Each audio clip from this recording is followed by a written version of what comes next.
ओम नमः शिवाय गुरवे सच्चिदानंदमूर्ते ध्यानमूलं गुरुर्मूर्ति पूजामूलं गुरुर्पदं मंत्रमूलं गुरुर्वाक्यं मोक्षमूलं गुरुकृपा।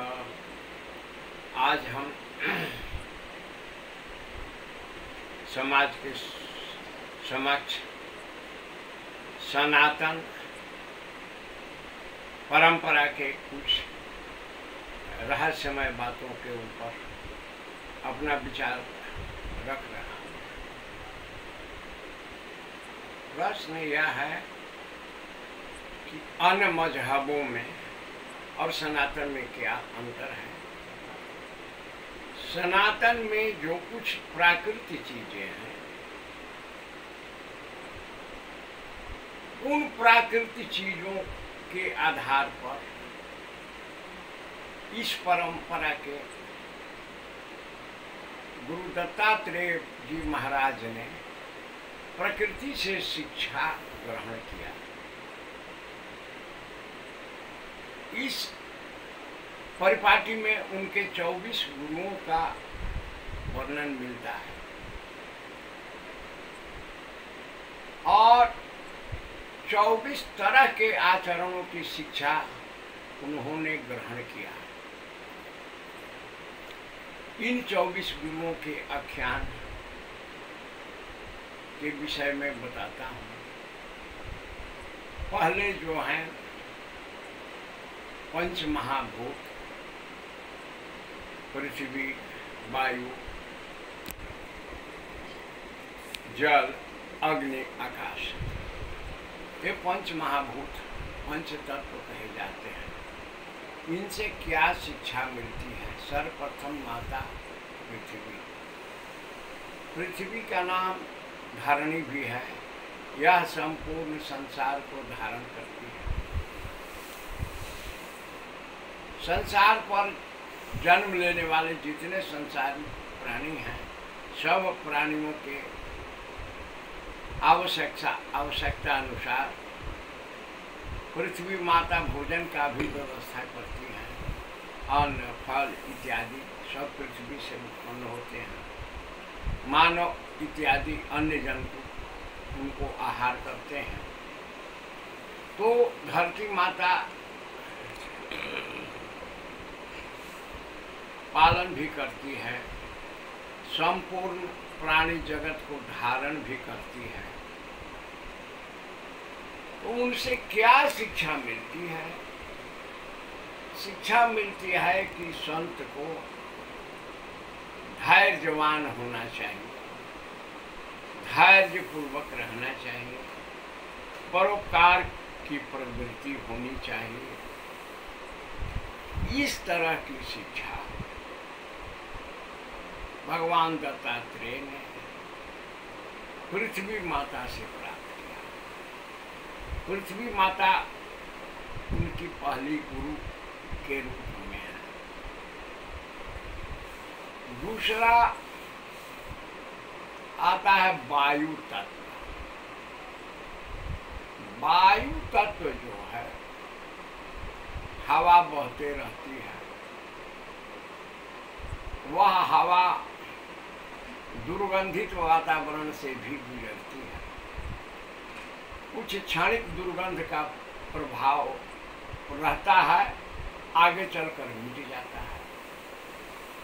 फिर सुगंधित माहौल में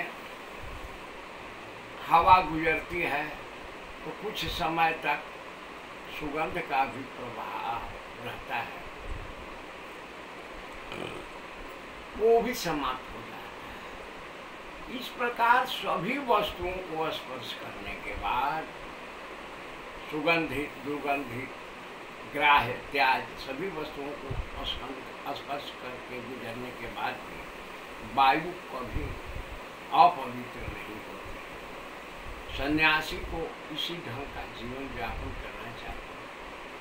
किसी से स्पर्श करने के बाद सन्यासी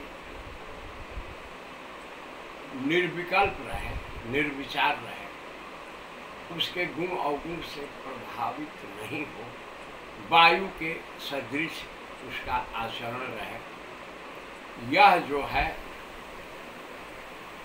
शिक्षा आपको वायु तत्व से मिलती है। तीसरा तत्व है जल। जल जो है पृथ्वी पर सिंचन का काम करता है।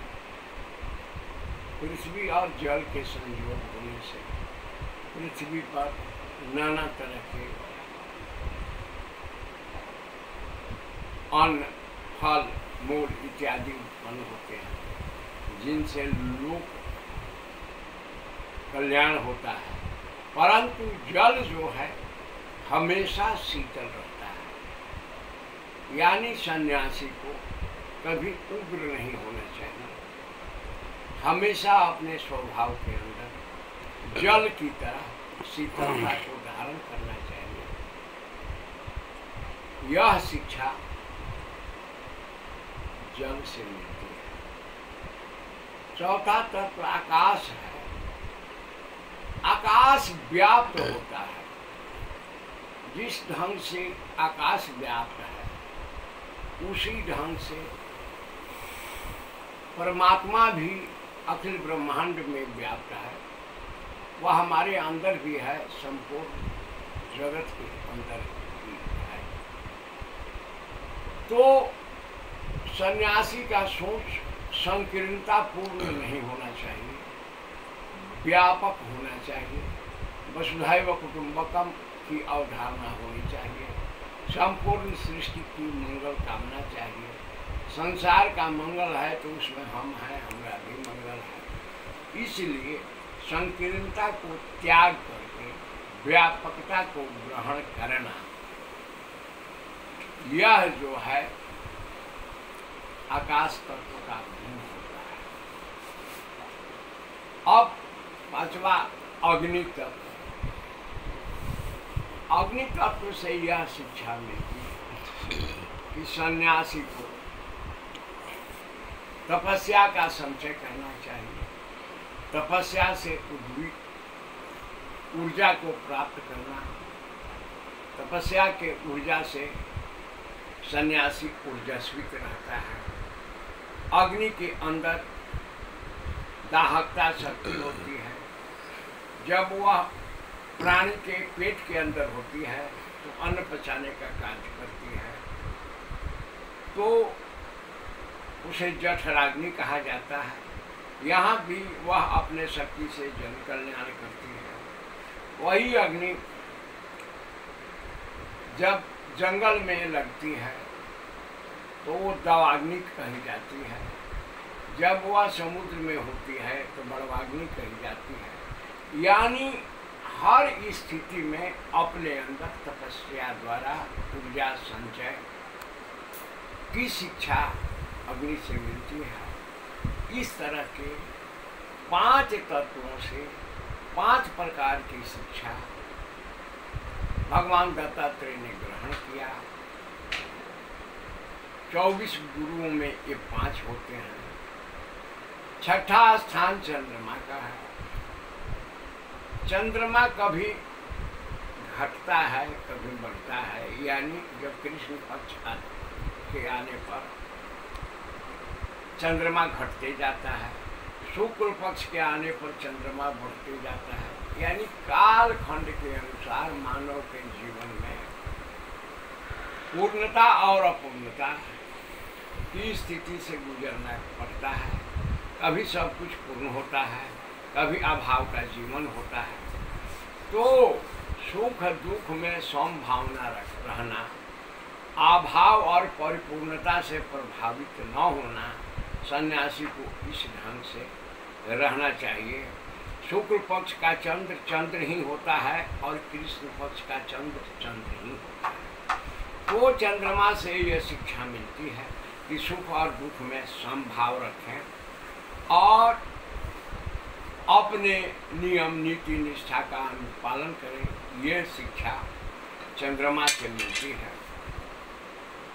7वां स्थान सूर्य का है। सूर्य से क्या शिक्षा मिलती है? सूर्य अपने ऊष्मा द्वारा जल का आकर्षण करते हैं पृथ्वी पर जलाशयों में स्थित जल सूर्य के ऊष्मा द्वारा शोषित कर दिए जाते हैं। सूर्य उसको समय के अनुसार तक रोक कर रखते हैं, समयानुसार उस जल से वर्षा होती है, परंतु सूर्य उस जल से प्रभावित नहीं रहते हैं। संसार के कल्याणार्थ जो चीजें हैं, समाज में जिस माहौल में जो आवश्यक चीज मिला उसको ग्रहण किया और समाज के कल्याणार्थ फिर उन वस्तुओं को उस रूप में समाज को ही दे दिया, अपने निर्विकार रहा। यह शिक्षा सूर्य से मिलती है। तो ये सारी शिक्षाएं प्रकृति जन्य शिक्षा है। आगे शिक्षा का प्रश्न आता है। अगले स्थान में एक कबूतर का वर्णन है। कबूतर से भगवान दत्तात्रेय ने का शिक्षा ग्रहण किया। एक कबूतर था, उसकी एक स्त्री थी कबूतरी, दोनों बहुत आनंद के साथ रहा करते थे। कुछ समय उनके 2 बच्चे हुए। परिवार बहुत आनंदमय था, 2 बच्चे और उसके माँ बाप। तो माँ बाप बच्चों को खाने के लिए लाने हेतु जंगल में बाहर निकलते थे। एक दिन वे दोनों बाहर गए हुए थे। इसी समय बहेलिया आ गया, जाल बिछाया और बच्चों को फंसा दिया। बच्चों को जाल में बंधे हुए देखकर जब उसके माता पिता आते हैं तो कबूतरी जो थी उसका मन व्यथित हो गया कि हमारे बच्चे पकड़ लिए गए, मैं अपने बच्चों के बिना कैसे जीवित रहूंगी। वह भी गई और जाल में फंस गई। अब पत्नी के चले जाने के बाद कबूतर भी चिंतित हुआ कि मैं कैसे रहूंगा, मेरी पत्नी चली गई, बच्चे चले गए, वो भी जाकर जाल में फंस गया। तो यह घटना इस बात की शिक्षा देती है, सन्यासी को मोहग्रस्त नहीं होना चाहिए। मोह जो है प्रबल बंधन का कारण होता है। इस तरह से प्रकृति से इन 8 गुरुओं के शिक्षा का वर्णन आज किया गया।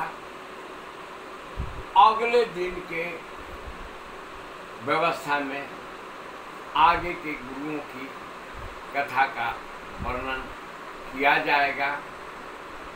यह प्राकृतिक शिक्षा है।